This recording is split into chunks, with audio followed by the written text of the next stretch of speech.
漁樵問對第6篇，觀物之辨。漁夫問樵夫：你知唔知道點樣先至能夠觀察到天地萬物嘅道理？樵夫佢話：我唔知道啊，願聞其詳。漁夫佢話：所謂觀物，並唔係用眼去睇，唔係只係憑借肉眼去觀察，而係用個心去觀察。但係當然亦都唔只係用個心去觀察，而係要用理去觀察。天下嘅萬物都會有佢嘅規律，都有佢嘅本性，亦都會有佢嘅命運。所謂嘅規律，我哋要揾到佢嘅源頭之後，先至能夠明白。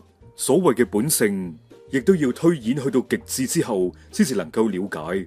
所謂嘅命運，當你明白規律同埋本性之後，就可以知道呢三種認知就係天下真正嘅知識。就算係聖人都唔能夠超越佢。如果有人話佢能夠超越呢三種認知，咁佢就唔配稱之為聖人。鏡之所以明亮，咁係因為佢能夠唔遮蔽萬物嘅形狀。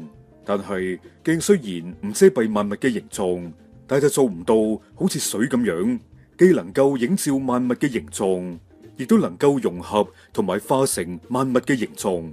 不過雖然水能夠融合並且映照出萬物嘅形狀，但佢依然不及聖人能夠通曉萬物嘅情理。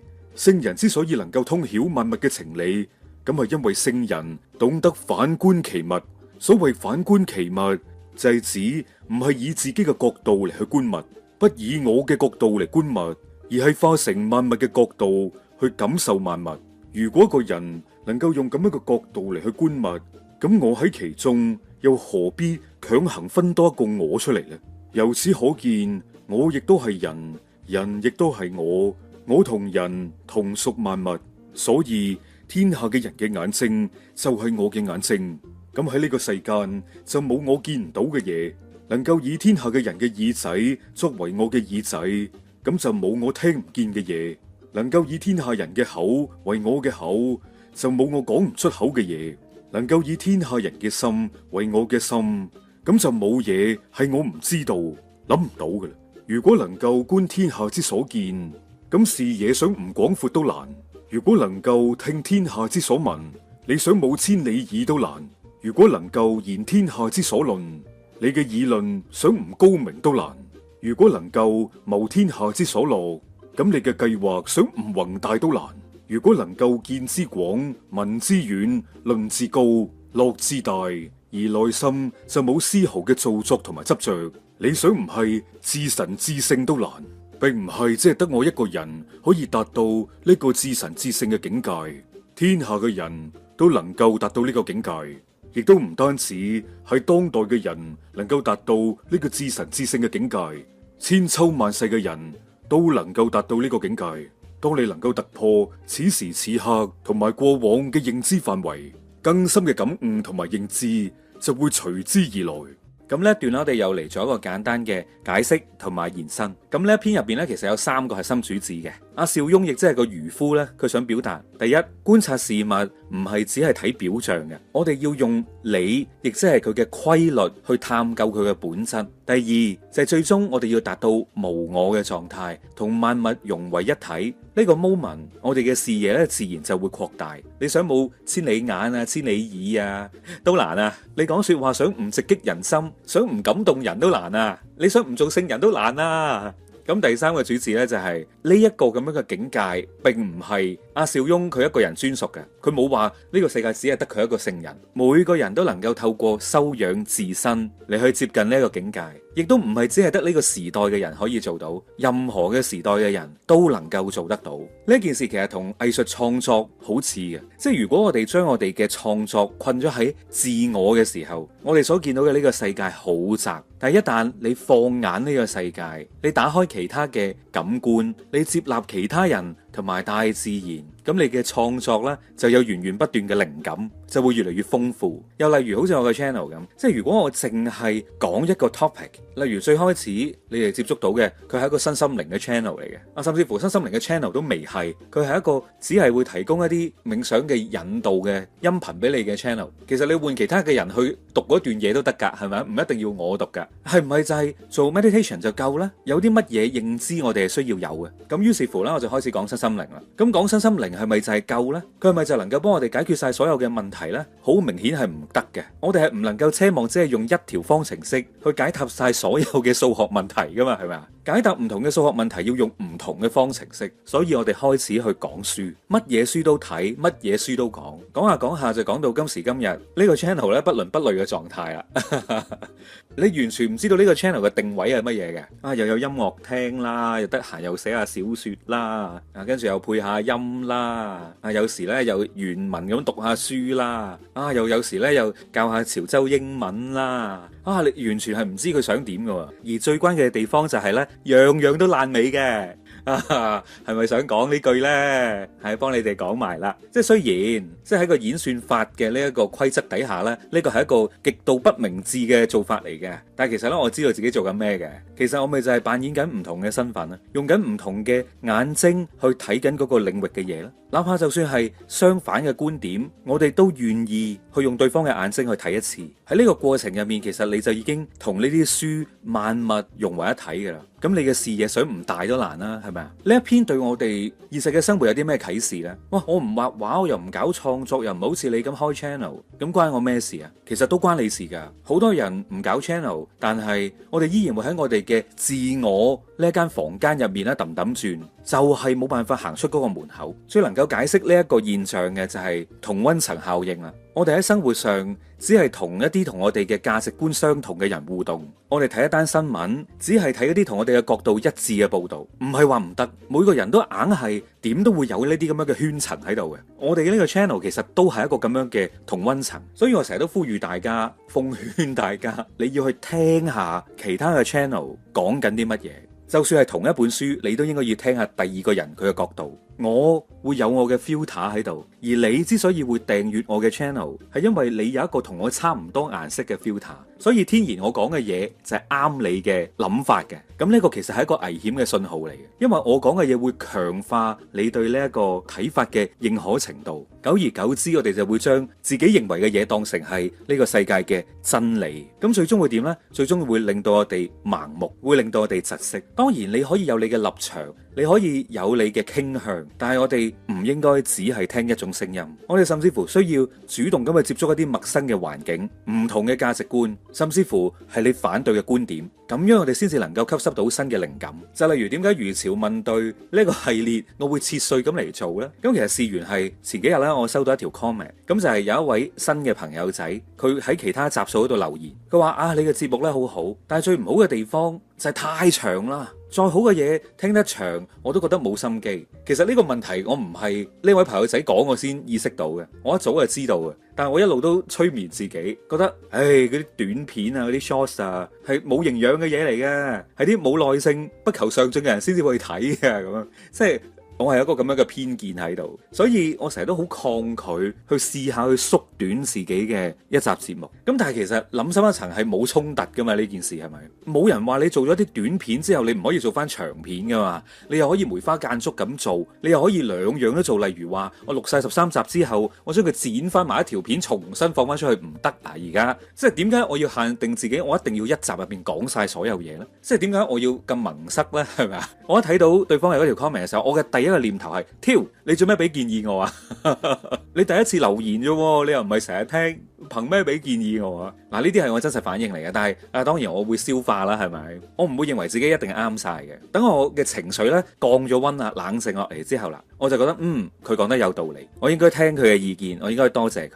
喺遇到一啲內容咧，相對地係會比較獨立嘅一啲書啊，或者係集數嘅時候，即係例如好似悖論啊咁樣、騙經啊，包括如潮問對咁樣都好，即係佢前篇同埋後篇之間嗰個關聯度未必有咁緊密嘅。咁其實我係唔係能夠將佢變成幾集簡單啲，去就翻唔同嘅朋友仔嘅需求呢？我覺得其實又係得嘅。我一直都知道自己咧係一個比較硬頸同埋矇塞嘅人嚟嘅，所以每日我都會提醒自己，你要聽下人哋講嘢，你要聽下人哋嘅意見，就算係唔啱聽、好難聽，你都要冷靜落嚟諗下，至少俾5秒去諗下。其實對方係用緊一個用家嘅角度去俾一個提議你，我點解唔接納呢？即係哪怕有時對方可能個表達上，可能個表達方式會令到你 feel 到好似你係咪挑我機啊咁樣？其實都唔緊要嘅。呢個可能係對方嘅表達習慣嘅問題，或者可能係公關嗰方面呢，唔係佢嘅專長咯，係咪啊？咁但係咪就代表佢講嘅嘢唔啱呢？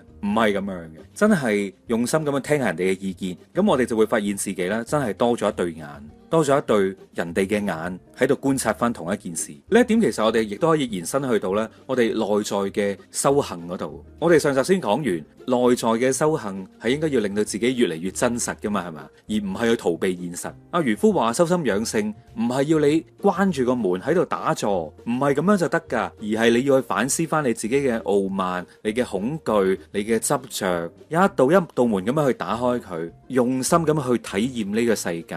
當我哋嘅心真係放得開，我哋就能夠見到更遠嘅地方。宰相的肚裏可撐船，雖然唔係話你任由人哋喺你個肚入邊屙屎，但係盡可能地，你都應該要做到海納百川。就算你唔係一個藝術家，你唔係一個 content creator，我哋一個普通人，每日都喺度創造緊我哋自己嘅人生。如果我哋一直都活喺一個自我設限嘅世界入面，咁我哋嘅生活就會好似活喺一個監牢入邊一樣，會冇晒新意。而簡單到你就係打開個窗啫，哪怕只係一個窗，我哋嘅生命咧就擴大咗少少嘅範圍啦。其實我喺自我認知嘅呢一件事嘅過程入面咧，體會到一個好深刻嘅道理，就係自大嘅盡頭咧係謙卑。當有一日你能夠承認自己嘅自大、自己嘅封閉、自己嘅困境、自己嘅局限性，咁你就會發現其實你自己真係冇乜嘢值得驕傲。而喺呢個過程入面，你亦都發現呢個世界原來真係好大。對自己誠實唔係去貶低自己，而係你真係見到自己嘅偏執同埋恐懼，真係見到自己係渺小嘅，你先至開始有空間，有新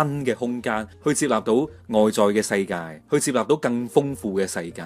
你成日喺度呻話你間房、你間屋好焗、好熱，咁你點解唔打開個窗佢呢？你一打開個窗，啲風啊吹入嚟噶啦，即係雖然可能會吹啲垃圾味入嚟，會臭臭地，會有啲難聽嘅說話，有啲噪音，咁但係至起碼唔使咁焗先啦，係嘛？真心嘅，少啲去 comment 人哋，多啲去感受同埋體會人哋嘅處境。我哋就喺度實踐緊呢一章所講嘅道理，我哋就係喺度以物觀物。再延伸少少啊，上一集嘅私家信箱喺讀大家 comment 嘅時候咧，我提到一個概念，就係人人都係哲學家，人人都係法學家。呢個其實係我一路都好想做嘅一件事。點解我會想做呢一件事呢？因為唔再局限於我哋能夠用更廣闊嘅角度去理解呢個世界。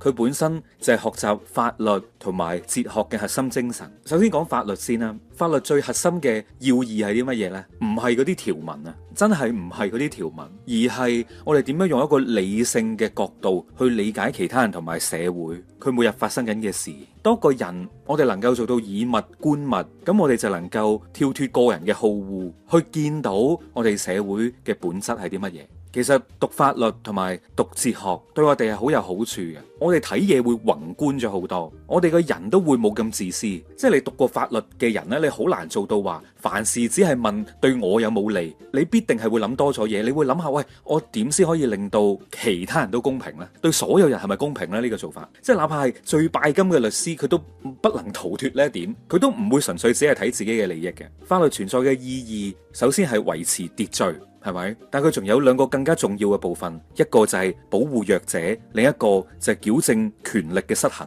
如果人人都能夠具備咁樣嘅思考能力，咁就相當於每個人都具備理性去分辨對錯呢一種能力，我哋嘅社會自然而然就會更加公正。今時今日嘅香港之所以喺人打尖嘅時候會有人出嚟鬧爆嗰個人，亂抌垃圾會俾人捉住去執翻佢，仲要罰埋你錢。喺巴士入面大聲講電話，唔帶耳筒直接喺度煲劇，會有人鬧，個車長會趕你落車。呢啲都係香港人一代一代嘅努力嚟嘅。見到人露宿街頭，你會主動咁買個飯去送俾對方。見到個阿婆推住部紙皮車上斜路，或者係老土到喺條斜路度碌晒啲橙落嚟會有人執，呢啲都唔係做出嚟嘅，呢啲都唔係劇集先至有嘅嘢，每日都喺社會入面發生緊。呢啲係咩？呢啲其實就係從我哋嘅自我呢個角度慢慢擴展到公義呢個角度，我哋識得去考慮埋人哋嘅感受，考慮埋人哋嘅處境，我哋識得幫助其他人。單單就係呢一點，冇50年幾代人嘅堅持，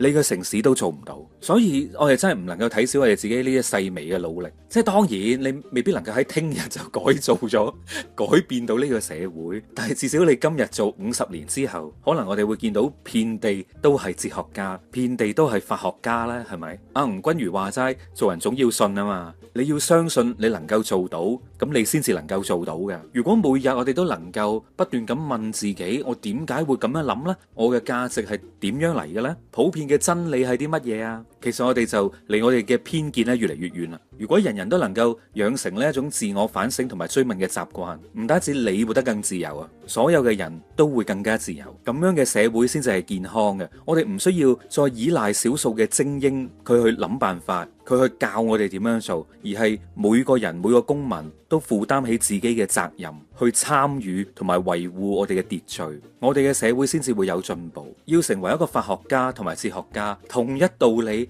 第一步就係要對自己誠實，誠實咁面對自己嘅私心，我哋先至能夠談論公正；誠實咁去看待自己嘅偏見，我哋先至能夠談論真理。唔誠實嘅人學法律，咁會做啲咩？佢哋咪只會去揾法律罅咯，係咪啊？去揾漏洞啦。唔誠實嘅人去同你談論哲學，其實佢就只係喺度講緊大話，每一句說話都喺度自圓其說。所以其實好多道理係相通嘅，真誠佢先至能夠進入到更高層次嘅思辨。其實我都唔知講咗咩，越講越遠啊！好啦，今集嘅時間咧就嚟到呢度差唔多啦，我哋下集繼續啦。